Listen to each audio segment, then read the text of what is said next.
So the idea to apply to be an RA actually came from my RA freshman year. I hadn't put a whole lot of thought into it really. Like, the job seemed appealing to me, but I hadn't really looked into how to apply, how I would go about applying, things like that.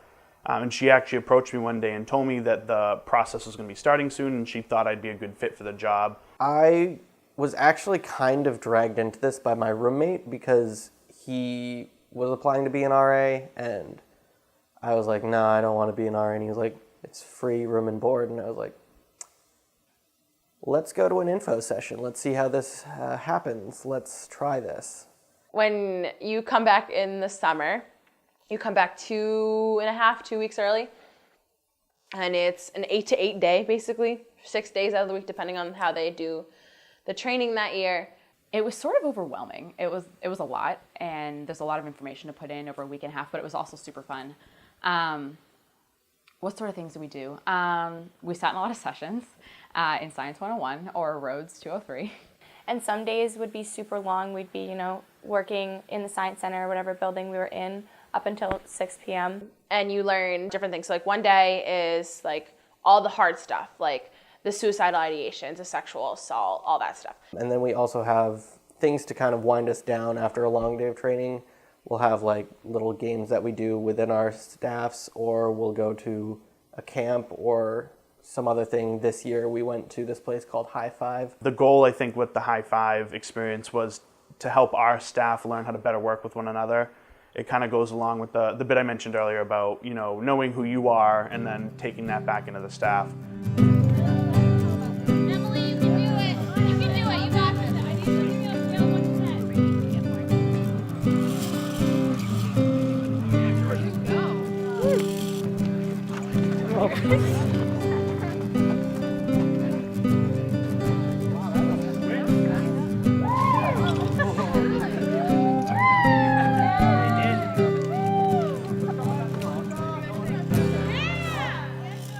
During that, we did high ropes, and we did all this, oh, can you depend on your staff? Like, they're gonna help you move across these wood things. And you're just like, I'm gonna die. Like, this is where I die. And then we have this training called BCDs, which stands for Behind Closed Doors. Behind closed doors, we have returning RAs act as if they're residents in a situation that an RA will come across. It allows them to deal with incidents in a controlled environment.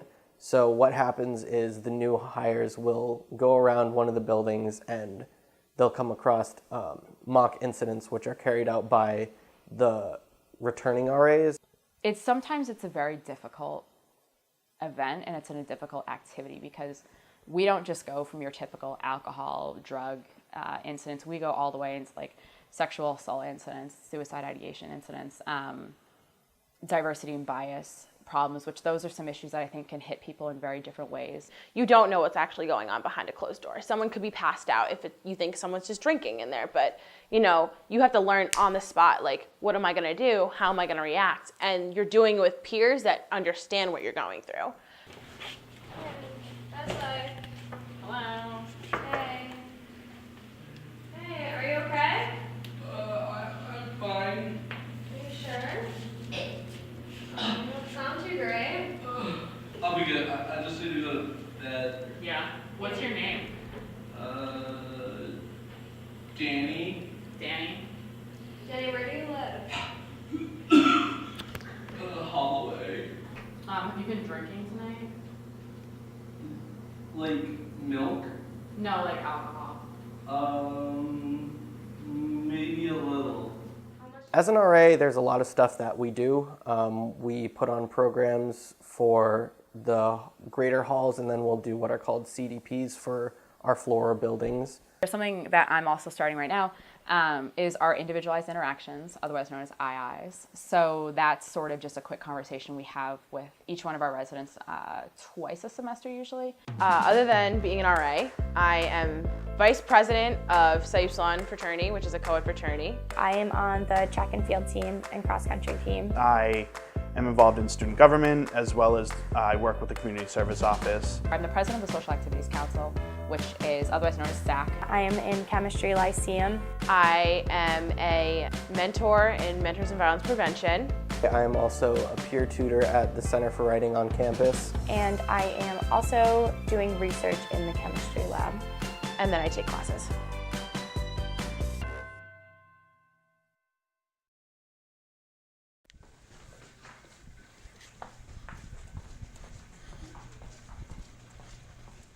When we are on duty, the first thing we do is we call the RD on duty to let them know that we are on, and we will tell them who is on with us, and they'll usually ask us to be like, can we hear a voice? And they'll just be like, hey, it's me.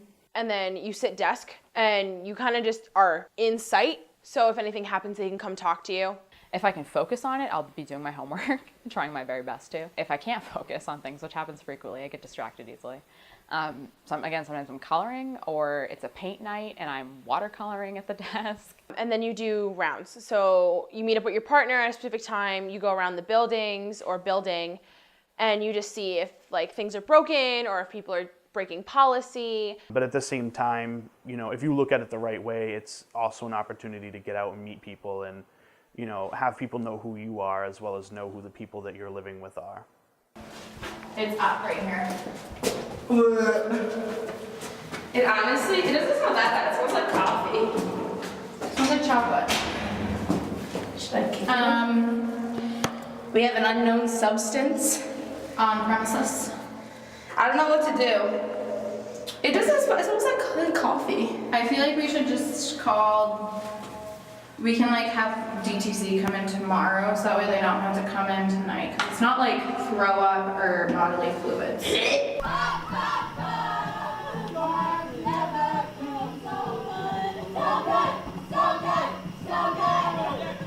I mean, every once in a while, yeah, you know, we could walk by a room at 1 in the morning and they're being wicked loud and we have to knock and address the situation, and like that could turn into they open the door and there's alcohol behind them on the floor or on a desk or something, so then we have to deal with that.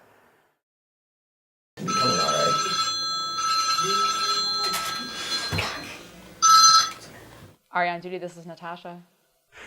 Oh man, the duty phone is most days is the bane of my existence. Not so much in a sense that I hate my job and I hate having to work. Like, obviously I know what I signed up for. It's a terrifying experience when your body just kind of like just shuts down for a second as you have a small panic attack of what is on the other side of that phone. It's scary because you don't know what's going to happen. You don't know what they're calling you for. It could be, hi, my toilet's broken, or there's a passed out kid in the front. Like, what do I do?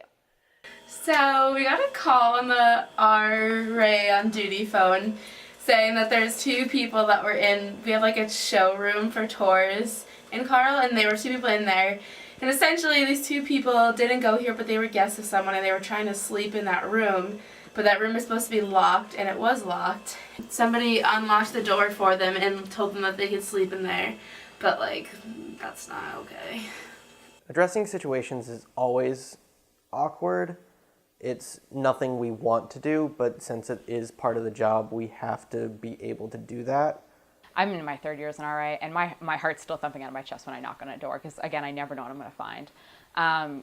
I'm not an extremely large person, so I guess I always sort of get nervous as to whether I'm going to have a resident who is aggressive and they're going to push me out of a doorway, which has happened. Actually, I've been pushed out of a doorway before during an incident. Or you might have the incident where you are afraid that someone could potentially lose their life with like a transport or a suicide ideation. My first incident that I ever had to deal with was also my first night ever on duty, which was beautiful and magnificent and a problem. But my first night on duty, about halfway through the night, I get a call from Melissa, who was one of the other RAs on my staff at that time. And she was like, oh, well, you have to come over here. We just called an ambulance. We have a transport. Someone needs to go to the hospital. And I remember like I laughed it off. And I was like, haha, good one. I was like, how's P3 going? And she's like, no, seriously, you need to come over here. And I was like, oh, okay. All right. And it was like, just her saying that was the most horrifying thing in the world. During one night, I was on duty and we were on a round and a door was opened and we saw 5 beers on one of the desks in the room. So of course we had to address the situation. One of the residents was becoming very agitated and was getting up in my face and threatening to get me fired because he claimed that I broke into his room and that I was violating the rule book, which I was not.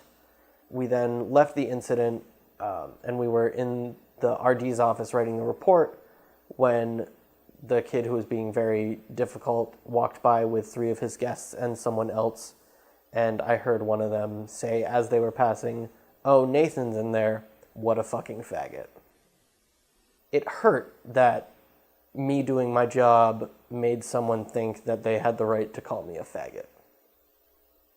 There was a resident who was a close friend of mine. He wasn't actually my resident, but he and I have become very close friends. And he was dealing with issues of depression, suicidal ideation. And it's a tough thing to talk about because you really need to trust who you're talking to about it. You really need to be able to tell them everything. And as an RA, I have to let someone else know. They need to be a part of this because I can't give you everything you need, but I can direct you towards professionals that can really help you. And it's tough seeing that kind of hopelessness in your friend's eyes because he wasn't just my resident, he was my friend. He was my friend first and then became my resident. He ended up moving to my floor because there was an open room. And it's a lot to hear about.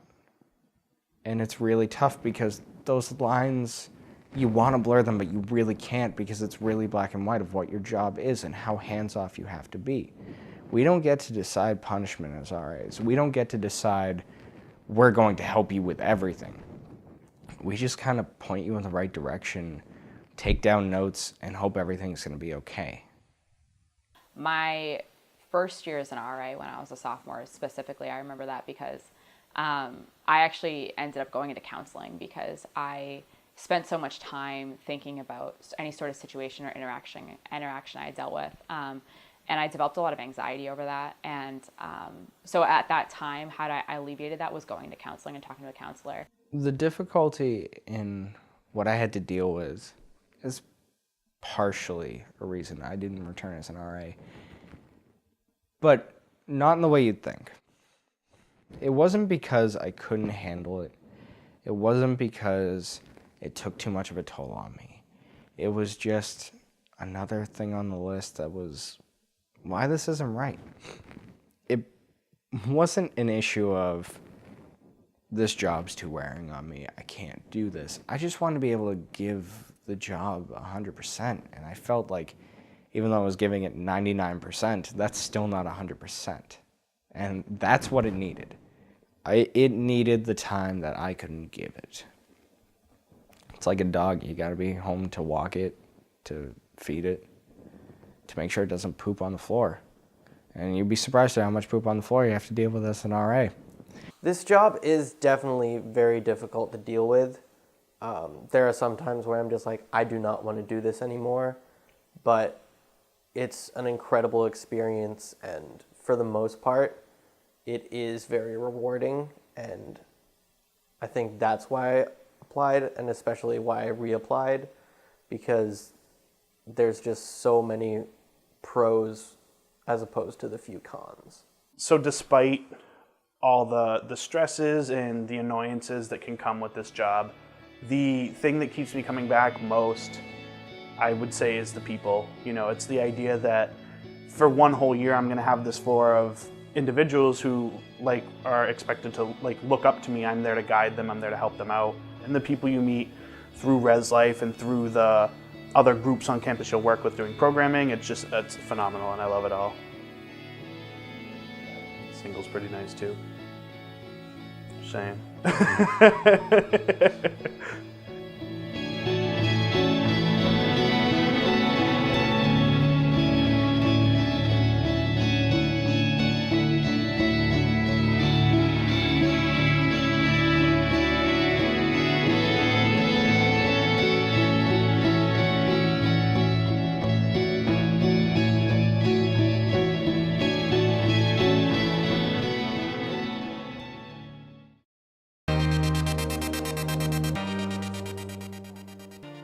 sit desk.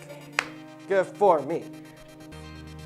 Have you ever felt your anus just involuntarily slam shut? It's not fun to us. It's more paperwork for us. You guys get paid. No, you guys get charged. Yeah. I have to sit so I don't look fat. So I'm just gonna let.